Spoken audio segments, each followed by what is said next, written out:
Good morning, and I'd like to call to order the June 6, 2019 business meeting and ask the County Administrator Gary Schmidt to please take the roll. Yes, staff support today, Commissioner Stephen Madcore, County Counsel, Kevin Moss, Clerk to the Board. Roll call, Commissioner Humberston. Here. Commissioner Fisher. Here. Commissioner Reynolds. Here. Commissioner Schrader. Here. Commissioner Savas. Here. Chair Bernard. Here, please join me in the Pledge of Allegiance. I pledge allegiance to the flag of the United States of America and to the republic for which it stands, one nation, under God, indivisible, with liberty and justice for all. First, I'd like to announce that the board will recess as the Board of County Commissioners and convene as the Housing Authority Board for the next item. And with that, introduce our Housing Authority Commissioner, Paul Reynolds. Welcome. Thank you.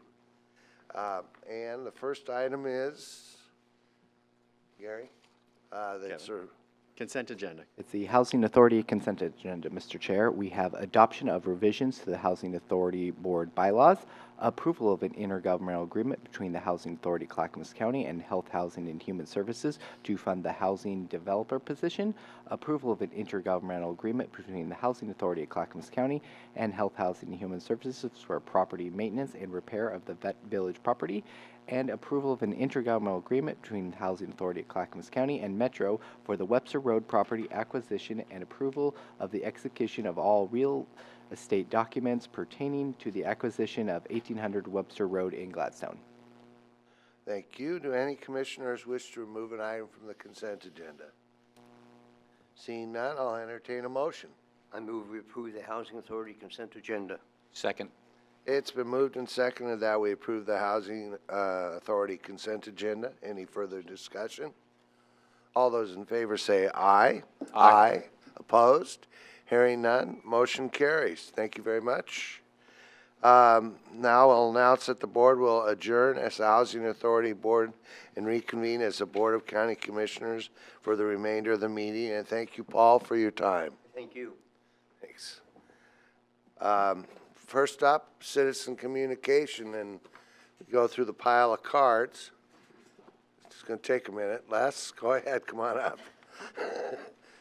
So Les, before you start, I want to thank you for coming to Salem. I don't know if you didn't have a chance to testify on the Damascus. And also thanks for coming to the T2020 meeting. I appreciate seeing you at those meetings, and I think it says something. Thank you. You know, everybody loves me when I come to a meeting except when I show up at Metro. Good morning, Les Poole.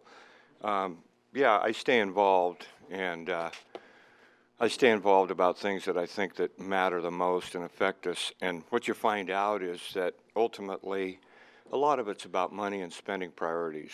Where are we spending the money? Not so much what are our positions. And I say that because it's budget season. I haven't checked to see whether or not there was a small addition there for evening meetings, but we want to pursue that. I'm not going to let go of that. At some point, I want to see, and the citizens, I believe, at least everyone I'm talking with, and two of the commissioners really believe that one Thursday a month should be reserved for evening meetings, 6 o'clock or later. So let's keep that in our minds, because I truly believe that right now we should have more people in this room. We should. I wanted to also mention that Commissioner Savas and I believe some others had a town hall in the evening a couple of nights ago, and I showed up, and unfortunately I had an emergency and had to leave. So I only heard a few minutes of it, but there was a good crowd, and I'm sure there'll be some comments about it, but that's the type of thing we like to see. We like to see engagement. And thank you to Paul and anyone else involved in putting that together and getting the word out. Getting the word out is what matters. It's what I do. It's why sometimes people wonder why I'm here. I bring you some words, and I share a lot of words.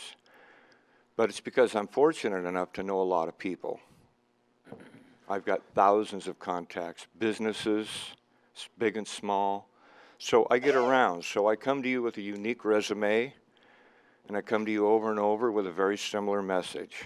And I do want to thank you for your compliments. What I do is more difficult than I make it look, and I'm sure the same goes for you. A couple of quick points before my time runs out, because we've got so many people lined up. I am a chief petitioner on the measure to require a vote on tolling. And I hope that folks will go to my Facebook page, which is the Vehicle Transportation Alliance. You can go to voteontolls.com, download the petition. It's real simple. We do not believe that ODOT in the state of Oregon, really it's the state of Oregon, has justified charging us to use existing roads. So please, please, all of you be aware that we need to get that on the ballot. And it really is a nonpartisan issue. Close to 80% of the folks are opposed to it. And with a carbon tax, with all the other fees that are coming down the road, we cannot afford this. We can't afford another bottomless pit. So let's oppose this tolling measure. And I have one last question before I go, and that is, there's a hearing on the budget at the BCC coming up. Is that correct, or is? Yes, Thursday, June 27th. Thank you. Okay, thank you.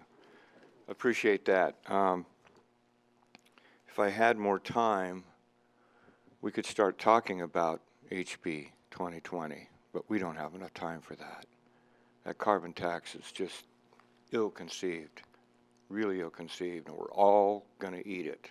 So, not here to lecture to the county, but we, the public, and I think I can say this for 80% of the folks out there, are feeling overfeed, overtaxed, overtold, and it's just really creating a lot of angst. So I'm telling you something I'm sure you're hearing elsewhere.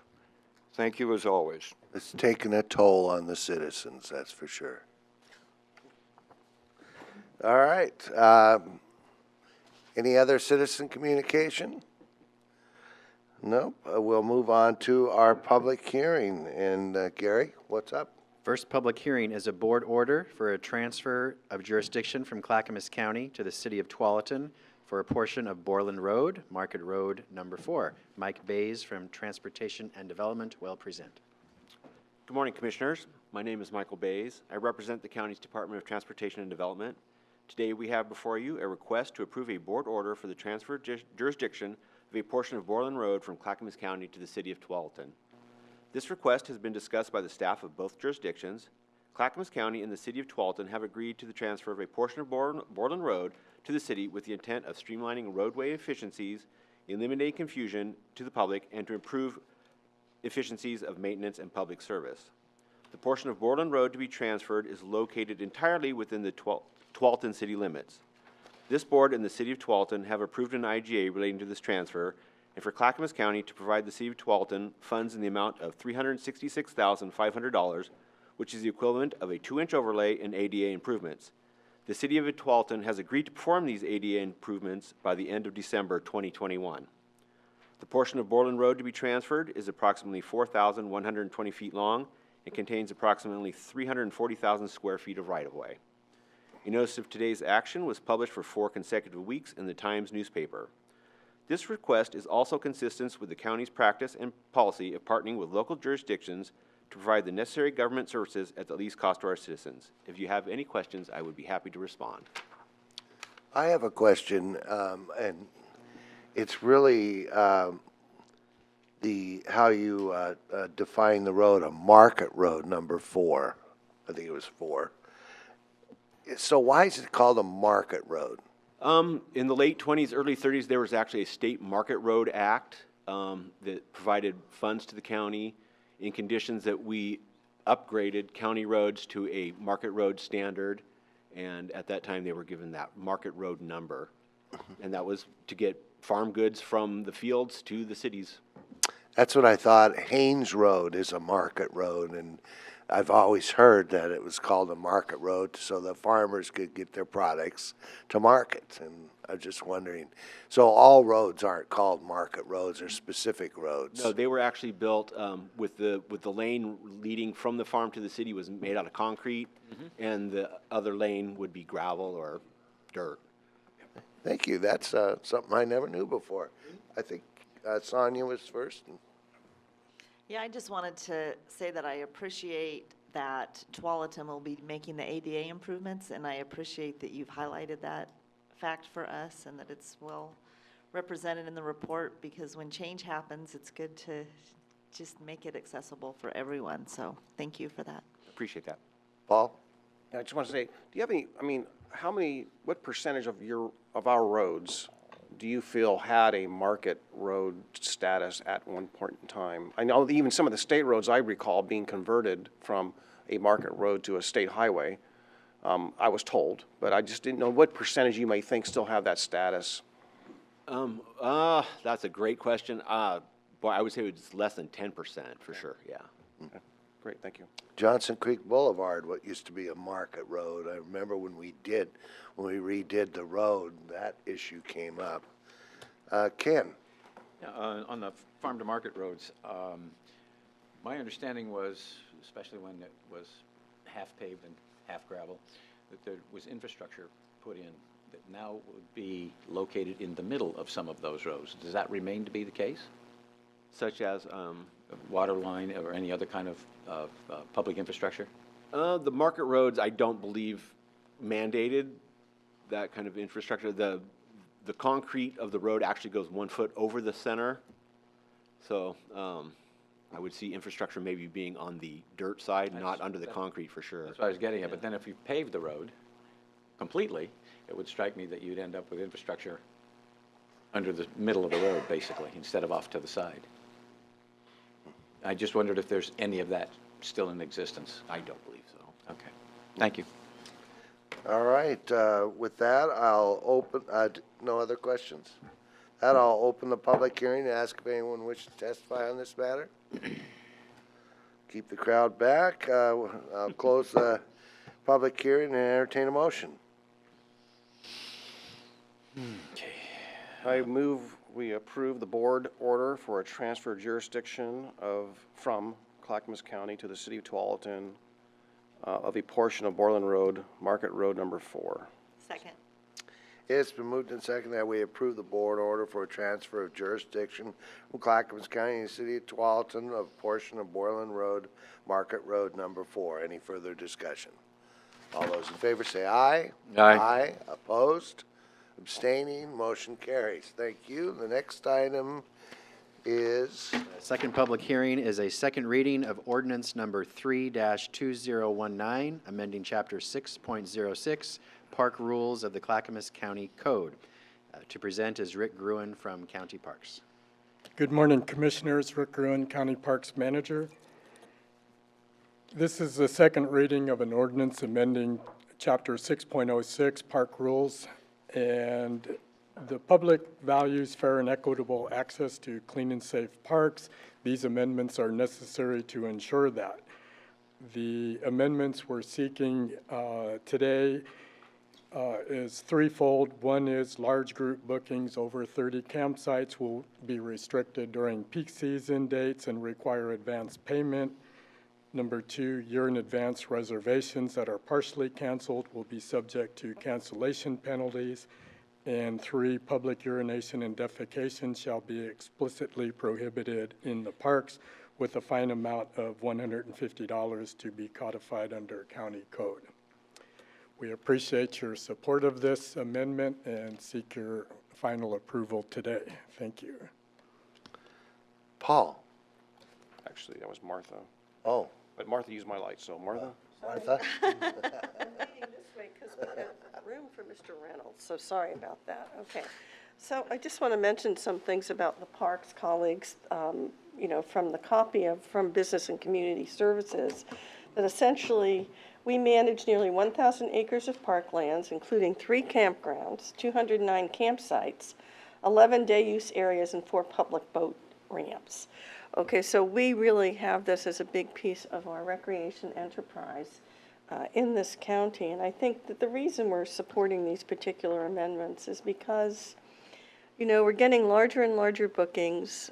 We have the heaviest use, I believe, is in the beginning of July, around that July 4th weekend. And then particularly when it gets warm out and particularly hot, you get the usage up. So this really is, to me, safety issues. It's basically trying to give people all an opportunity to have a spot to recreate, but it is a big deal, and I think that people need to be aware that this is one of the really, I think, most important things that our county does is to provide for parks, maintain parks, and allow people to actually get out in the woods and in nature and camp safely and in a way that enhances the livability of our county. So thank you, Rick. You do Yeah, a thank fine you. job with this. Thank you. I appreciate that, Commissioner. Ken? I just, in reading over the ordinance and reflecting on at least one of the reasons you had to put another rule in, I counted them up. There are 42 don'ts in our park rules. And I think it's kind of sad that that many things have to be codified as don't do this, that there's enough people that are not respectable or respective of others when they go to the parks. And it's a sad commentary that we have to have 42 rules telling you what you're not supposed to do. You would think that common sense and common courtesy would have dictated, but unfortunately that isn't the case. So. Well, the good news is, Commissioner, at least anecdotally, 95% of the people that enjoy our parks are respectful, Yeah. polite, and enjoy being there. It's always the 5%. Yeah, well. Okay, with that, no further questions? I'll open the public hearing to ask if anyone would like to testify on this matter. Yes.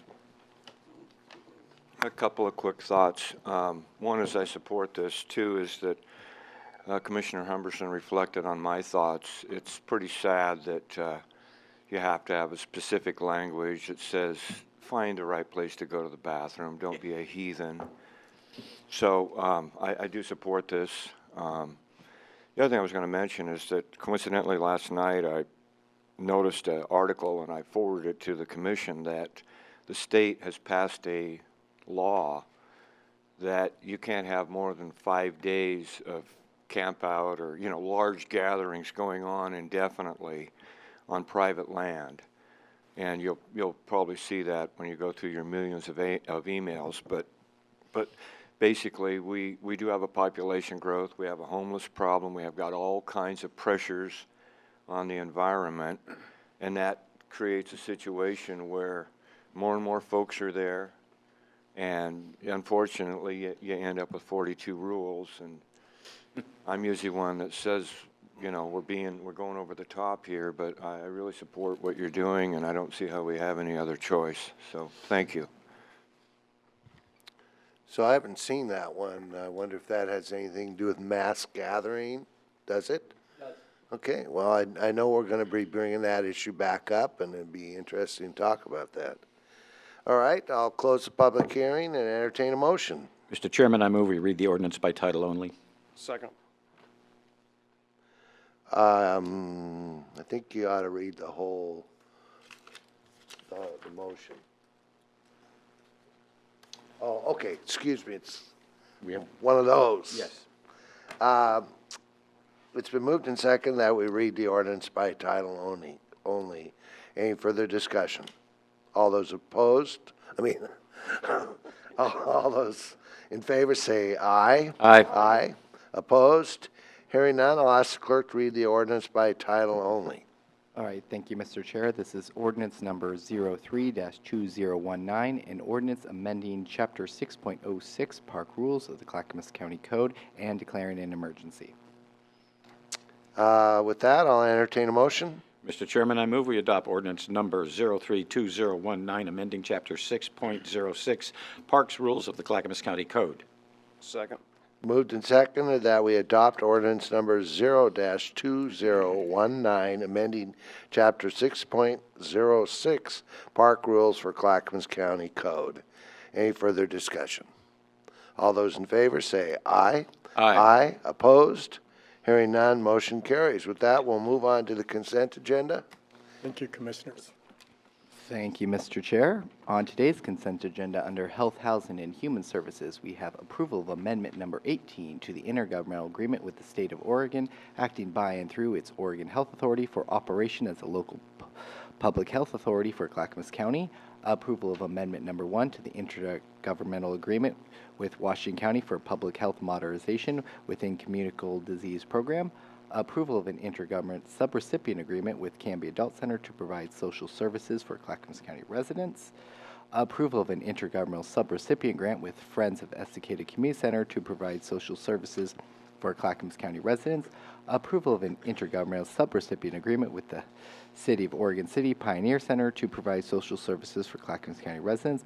Approval of an intergovernmental subrecipient agreement with the City of Wilsonville Community Center to provide social services for Clackamas County residents. Approval of a service agreement with Rite Aid Headquarters Corporation partnering with Clackamas County Health Centers Division in participation of 34B Pharmacy Services Agreement.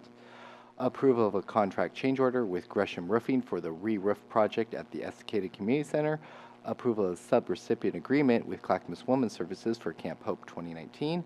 Approval of Amendment Number 2 to the Intergovernmental Agreement with the State of Oregon, acting by and through its Department of Human Services, DHS, for the Job Opportunity and Basic Skills Jobs Program. Approval of local grant agreement with Northwest Family Services for Casa Esperanza, culturally specific domestic violence shelter and services. Approval of brand standardization with A. December Inc. for dental equipment for Gladstone Pediatric Dental Equipment. And under Transportation and Development, approval of contract with Knife River Corporation for the Damascus Paving Package Project. Under Finance, approval of contract for elevator services from Cone Inc. for the Facilities Maintenance Division. Under Elected Officials, approval of previous business meeting minutes. And under your development agency, approval of a board order authorizing a lease with One Monarch Center LLC and approval of a commercial lease. And that concludes today's consent agenda. Do any commissioners want to remove or pull an item from the consent agenda? Hearing none, I'll entertain a motion. I move we approve the consent agenda. Second? It's been moved and seconded that we approve the consent agenda. Any further discussion? Hearing none, all those in favor say aye. Aye. Opposed? Motion carries unanimously. Up next is County Administrator updates. Yes, Commissioners. First, I want to let you know that I signed an agreement on your behalf, which County Code Appendix C-104 allows me to do when you are in recess, which you were last week, as you had Budget Committee meetings. I emailed you this, but for the record, I'm sharing it with you today as well. I signed on behalf of the Development Agency an approval of an amendment to the disposition agreement between Clackamas County and Beaver Creek Structures for the relocation of the Department of Transportation and Development's Transportation Maintenance Facility. You will recall you already approved the agreement on the consent agenda a month or so ago. This amendment simply allowed additional time for due diligence and limits the county financial liability. So I did sign this agreement on May 29th, 2019. Again, I forwarded it to you as well. I do want to state, for anyone who's interested, this funding will not use vehicle registration fee dollars once they are collected, will not use those funds. The funds for this purchase are from land sale proceeds from the sale of the current transportation maintenance site and from the Clackamas Industrial Area Opportunity Site on Capps Road, a one-time buy-down from the county road fund, and long-term borrowing. So as you know, that's the funding stream for this facility. Dan Johnson is in the back of the room if you had any additional questions, but mainly at this point, I'm just informing you, per the code, I did sign this agreement on your behalf. Do you have any questions about that? See none? Anything else? Yes, so just quickly some good news to share with you. I want to recognize from Water Environment Services, Technical Services Specialist John Nagy was honored with a Lifetime Service Award from the Johnson Creek Watershed Council. John was honored for his 25 years of service with the council, which works to restore Johnson Creek. Regarding his role here at the county, John says he has a vested interest in trying to make sure that the water his community drinks is protected from pollutants. And he does just that in his work, as does Water Environment Services. So congratulations to John Nagy. Next, the county's finance department received a Distinguished Budget Presentation Award from the Government Finance Officers Association, a national organization that sets standards for municipal finance. The award is for Clackamas County's 2018-2019 adopted budget, as it reflects a commitment to the county's part to meet the highest principles of governmental budgeting. Clackamas County has been honored with this achievement every year since 1993.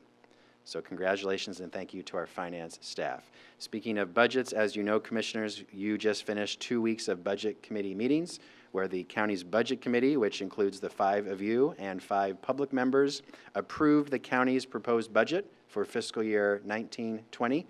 The final adoption, though, comes from you, Commissioners, on Thursday, June 27th at your business meeting at 10 a.m.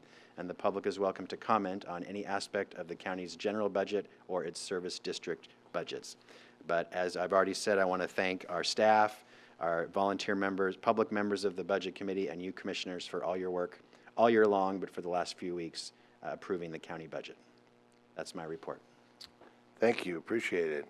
And Commissioner Communication, first is Commissioner Schrader. Well, colleagues, we just went through a very rigorous budget process, and I think that was our week last week. We have a balanced budget. We're going to have to work hard this year, though, with our county administrator and all of us to make sure that it remains a sustainable budget. We have lots of needs out there between housing, human resources, funding public safety, how we work with and coordinate with our nonprofit partners that provide significant services to our residents. All of that is something I think that we work through, and I just want to thank all of you, and I want to thank our Budget Committee. It really is an honor to be part of the team and how we manage our way through very difficult conversations sometimes.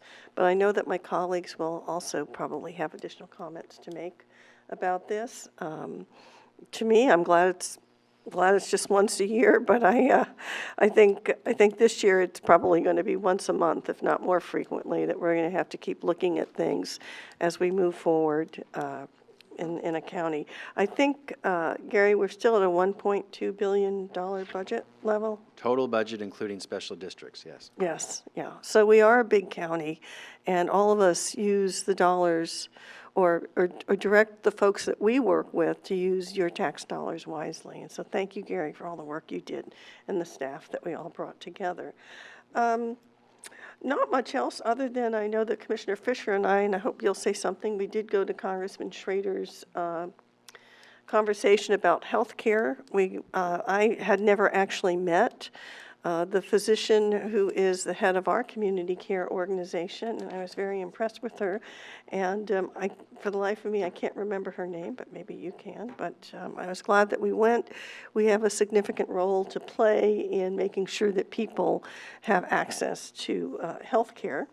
And then I met with my 3 colleagues. I think it was Jim and Sonia and I went to, I call it the Young Folks Focus Group, that our public and government relations is pulling together to really get younger people, these were high school kids, to get a sense of how do we communicate with them, how do we get them involved, how do we just encourage them to look at public service as something that they want to commit to in the future, because they're going to be they're going to be here long after we're gone, you know. So we want to encourage that kind of those kind of conversations.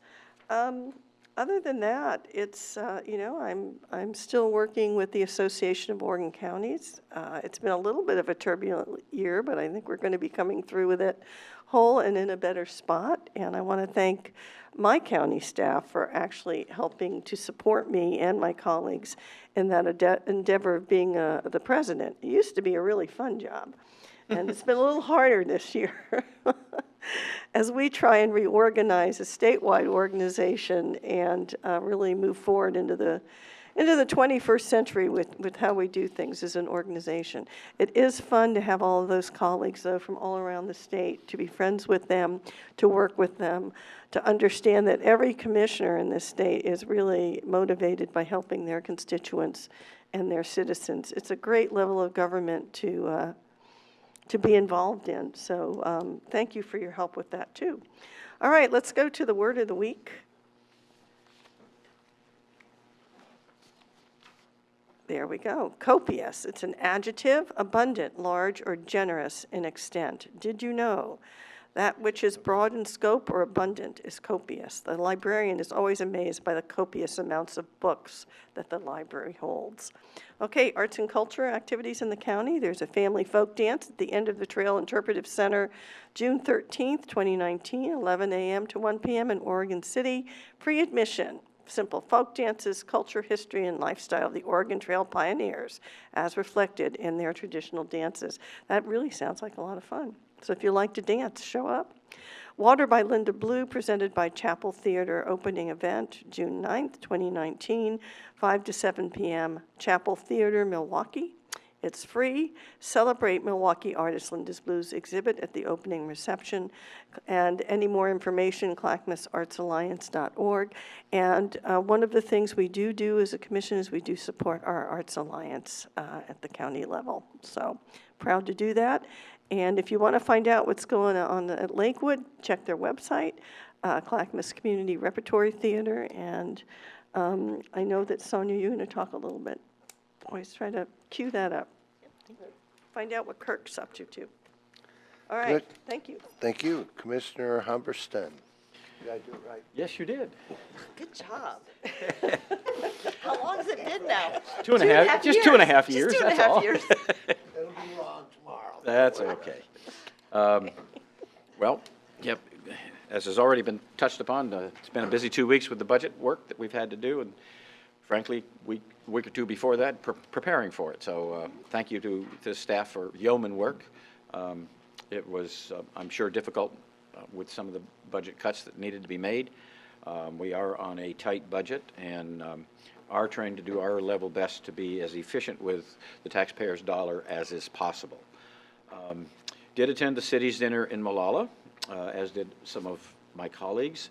I had another police ride along, this time with Canby Police Department.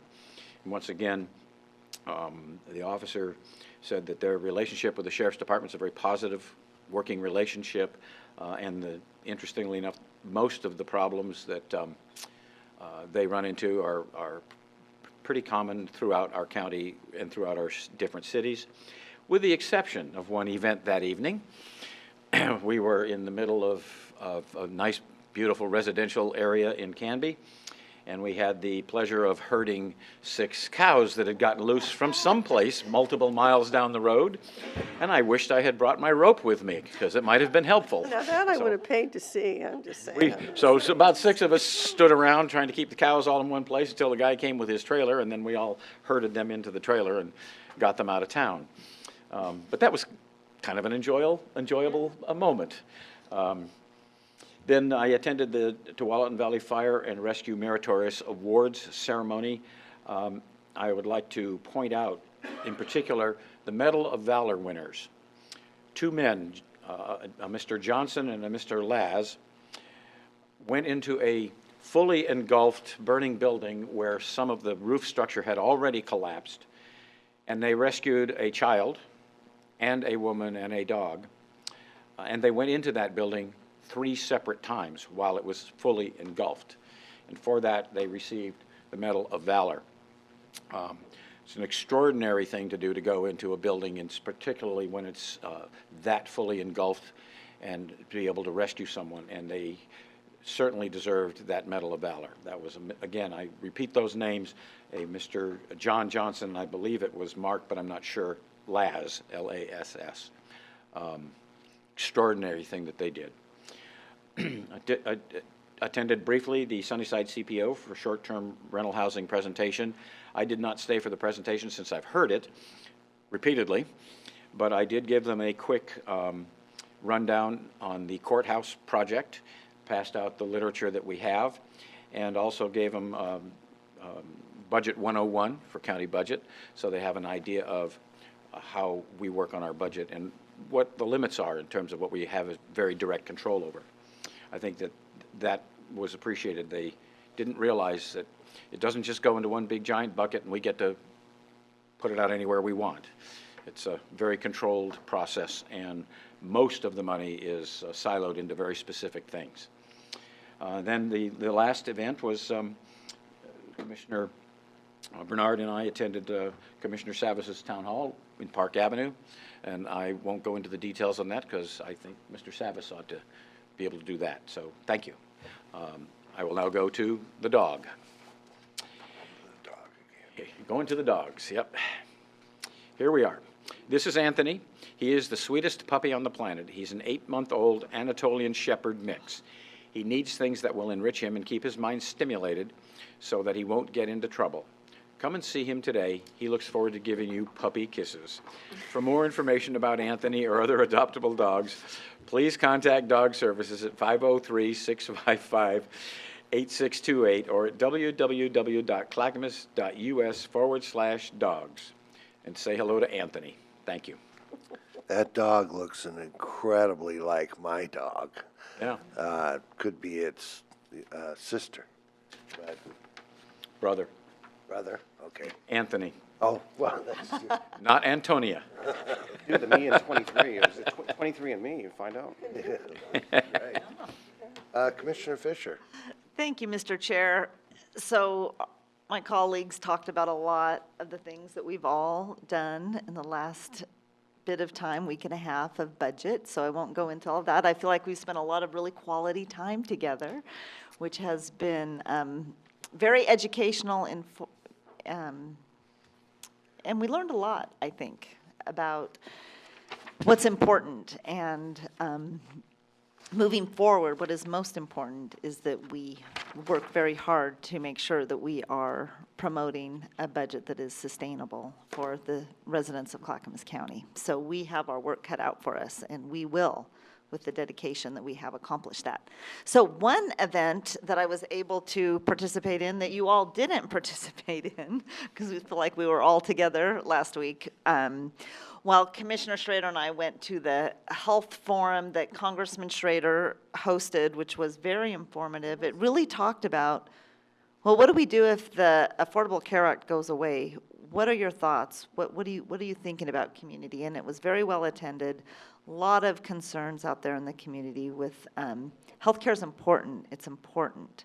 It's a fundamental need, is to make sure that we have healthy communities. I attended HealthShare did an event. That is our coordinated care organization. They're working on their strategic plan.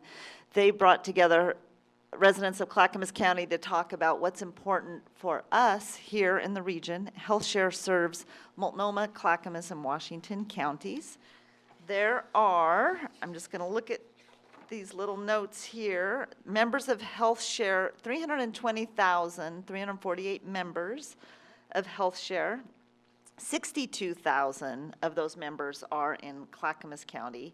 We have the least amount of members of all three counties, Clackamas County, Washington County, and Multnomah County. Multnomah County having the most of 54% of the members of HealthShare are in Multnomah County, 27% in Washington County. I say that because HealthShare is our Medicaid provider for those that have economic need and qualify for assistance for their health insurance. So one of the questions that they asked us as an icebreaker, they had a whole list of icebreaker questions, and they said, one of the questions that I loved answering was, what do you hope to accomplish in the next year?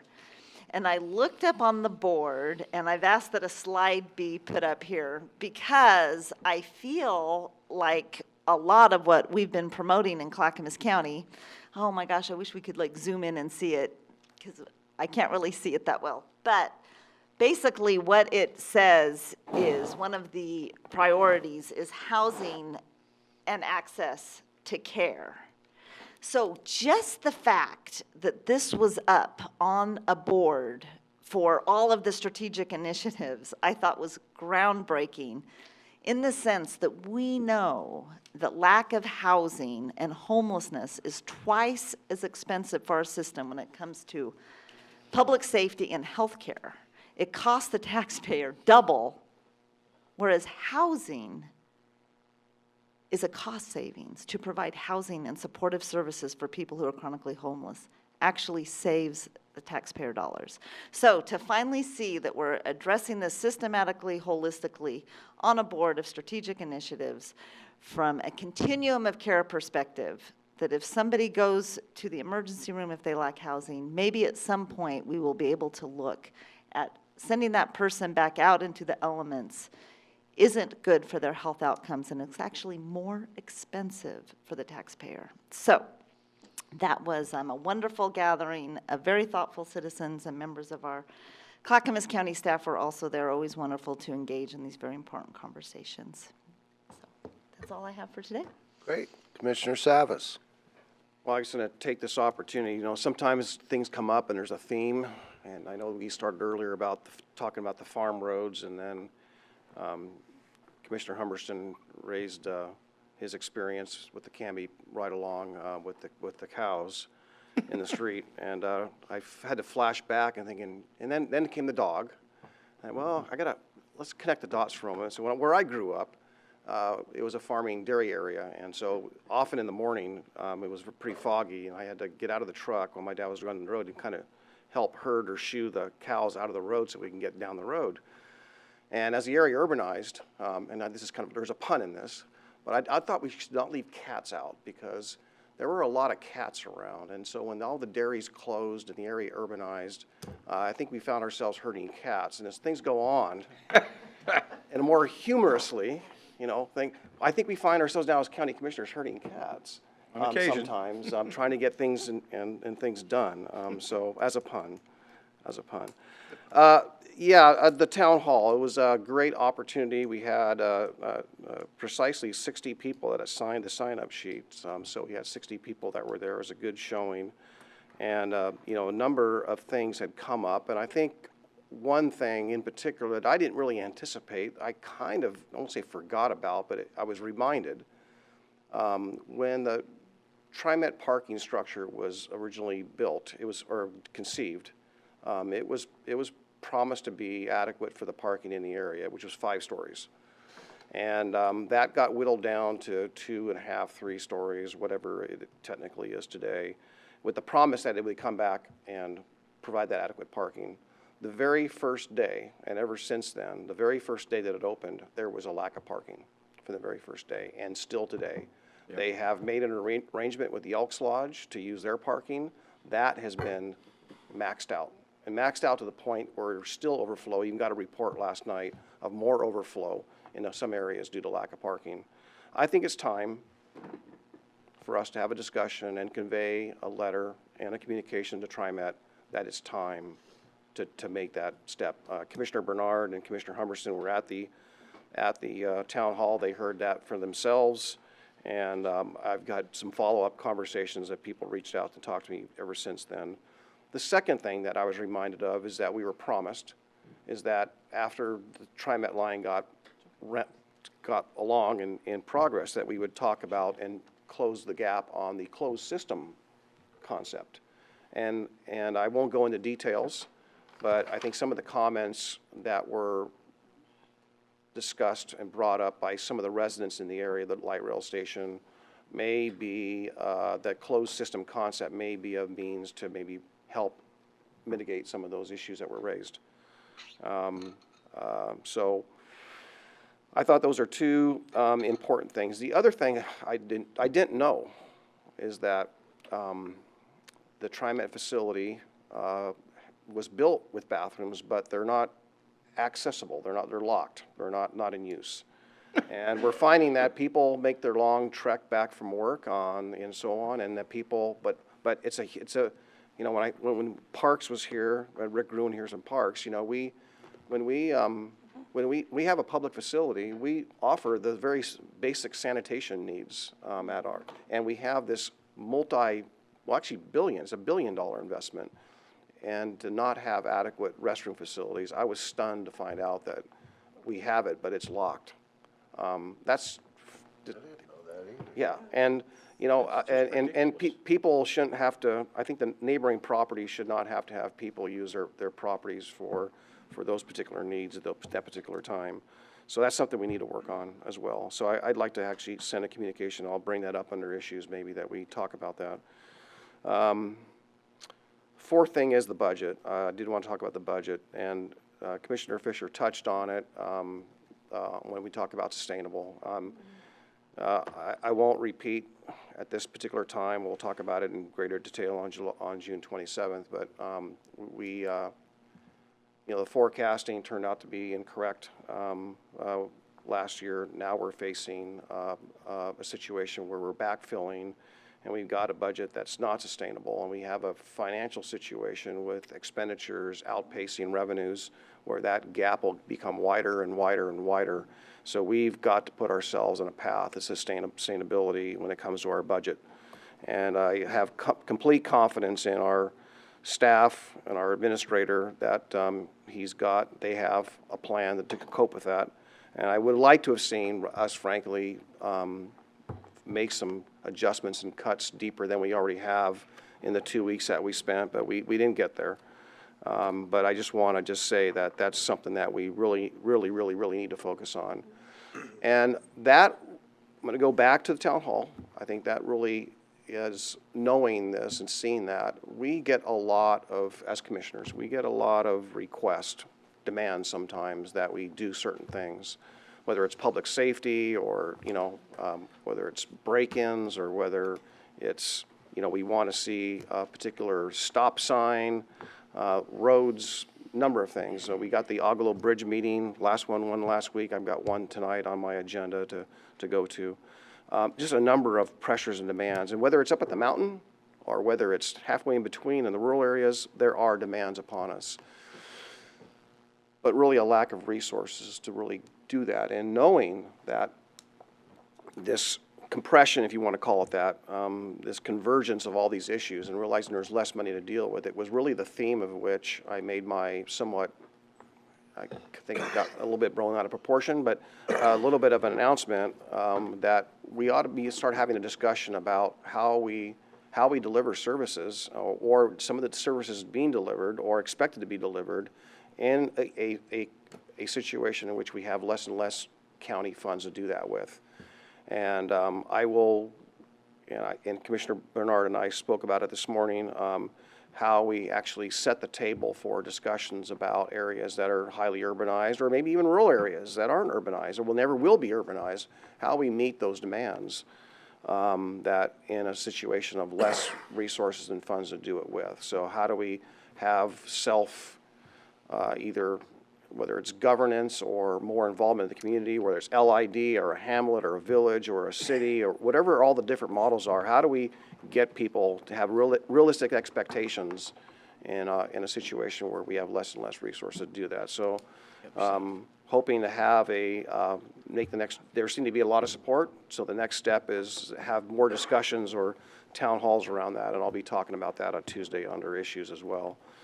But a lot more to say, but I'll cut it there. So thank you. Thank you. So I showed up about half hour earlier than you guys at the youth event, and pizza was the discussion. You know, having food there for them was the discussion. The other thing I'd like to talk about is perhaps a biennial budget at some point. Okay. We may have to get through next year and figure that all out, but I'd love, lots of folks are doing that, and you can always, since we have quarterly meetings, we could make adjustments, you know, as we go. I thought the budget process was much better than it was in the past. It wasn't so, you know, a lot of great questions, a lot of in-depth discussions. And like Paul said, and what everyone said, it isn't sustainable. It is great that we are a $1.2 billion corporation with everything. But just because the revenue is great doesn't mean that the expenses, they've outpaced the revenue. So that's a challenge. Went down to Salem. I mentioned Les was there. There's a bill to put the final nail in the coffin of Damascus. And it was quite unusual to have a volunteer mayor and city manager there, or self-appointed is probably a better term. It was kind of strange. There's no precedence for that in Oregon. There may be in other places, but it was very strange. So that bill has passed the committee unanimously and will be on the floor in the Senate, I assume. House, No, Senate. That was a Senate bill. but it passed the Senate yesterday. Oh, it did, No, I thought it passed the committee, not the Senate. It passed the Senate committee. I hadn't heard it passed the full Senate yet. The Senate committee. It's starting in the I Senate read side. that too. I thought that at first too. It made it out of committee with a unanimous vote is what I saw. Yes. While you're looking. This weekend, I believe, is the boring Damascus Grange Strawberry Breakfast. Yes. Are you guys, I know Ken's at a graduation. Are you guys going? I know I'm going. I was gonna try and show up, yeah. Yeah. And, Paul, you know, on the parking structure, I never knew about the bathrooms. And there was a mention about, you know, it was under budget. And that's true, because they cut things like the remaining floors on the parking structure. And then the federal government took the money back. They demanded the money back. And supposedly, we're supposed to get a refund at some point of those monies. I haven't heard much, and I have spoken with TriMet about using our refund and their refund to build additional floors on that structure. I think it is really important that that happen. But I don't know that it is, since we're not sure what's coming out of the federal government these days. So I think I agree, we should write a letter about the closed system, certainly the parking structure and the bathroom facilities. That is ridiculous. I know they're just trying to save money, but the impact on the folks around them is not fair. The other thing, I also mentioned that Les was at the T2020 meeting. Just want people to know that 212, or the Sunrise Project, did move forward, as well as the C2C, and McLaughlin also. I want to note that President Lynn Peterson did send me a note that she does support the Sunrise, not the 8 lanes, but a different road that we've been talking about moving forward on. So I'm excited about that. But Metro, I'm not sure if these talking points are old or new, so I'm going to assume they're new. Metro has a survey out, and we have information on our website. You can also on Facebook about this survey and about our projects. And if you Google Metro T2020, it'll get you to that survey. It opened June 30th and is available in English and soon in Spanish. So I encourage you to go to that survey, support Clackamas County's priority, which it's been for many years, is the Sunrise Phase 2, as the C2C, which is relatively new, but it connects us, Clackamas County to the Columbia. And that's a road that, you know, over 60% of Clackamas County residents have to leave the county to go to work.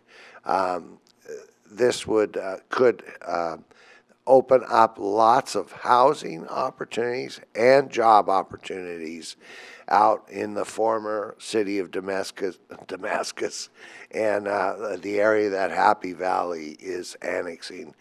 There's 10,000 homes and 10,000 jobs, so it's a great opportunity to do something that Clackamas County has talked about for many, many years, and everybody has actually, is a job housing balance. Live, work, and play in your county and not have to go somewhere else to go to work. So please go online, look for Metro's 2020 survey and fill it out, and anything you can do to help us would be very much appreciated. And with that, I don't think I have anything else. Ken had his light on first. That's not Ken's light, that's me, Gary's yes. light. So Gary, go the ahead. Damascus bill is Senate Bill 226.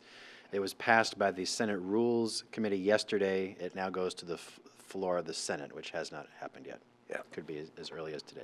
I saw the email. I just wanted to just say, you know, we talked about the theme about the farm roads and everything else, and the TriMet facility. And I know that back in the day when when we were asking for all those amenities and they got cut back, I think one of the public comments was about this is that, you know, when we talk about equity, you know, Portland got a number of significant investments out of that Orange Line investment. But one of the comments made is that we got the wrong end of the horse on the deal. And I just think when it comes to the bathrooms, that just it really captures the entire picture. That's just quite unfair. So I think we have a case here. So I'll leave it there. Thank you. Well, it's fairly consistent that whenever Metro plans a line, they always put all these parking structures in, and they tend to eliminate them as they get closer to the project's completion. And I mean, there's more than one parking structure that was eliminated. What's the line out in Clackamas Town Center? The Green Line. Yeah, the Green Line had another parking structure that was eliminated. And we, of course, I think 2 Orange Line parking structures were eliminated in the process, which does make sense. You save money and then you got to give it back. It just seems like we should have gone over budget and spent the money on the parking structure and made the federal government give us our money back again. And I would point out, if your objective is to get people out of their cars and into the trains and reduce the carbon footprint by doing so and the congestion on the roads, if they've got to walk 3 or 4 blocks, they're going to drive the rest of the way. So if you want them to use those trains, you've got to put in those parking structures, or it simply doesn't work. They're just going to get in their car and they're going to drive. And for a successful transportation system, it has to be multimodal. You cannot just do one thing. Martha. So I was here for the Green Line too, just to say. I kind of missed the Orange Line, but came back to it. But yeah, was there way back in the day. And also, I just wanted to mention, Ken, this is a total aside, I have a call with an International Economic Development Committee from the National Association of Counties and in 1 minute, and I'd like to invite any colleagues that want to join me. It is about China, and we're going to be hearing about another county that actually has a relationship and what that's meant to their economy. So Ken in particular, I thought you might be interested, but any colleagues that want to hear that are welcome to. Thank you. Okay. All right. All right. With that, we're adjourned.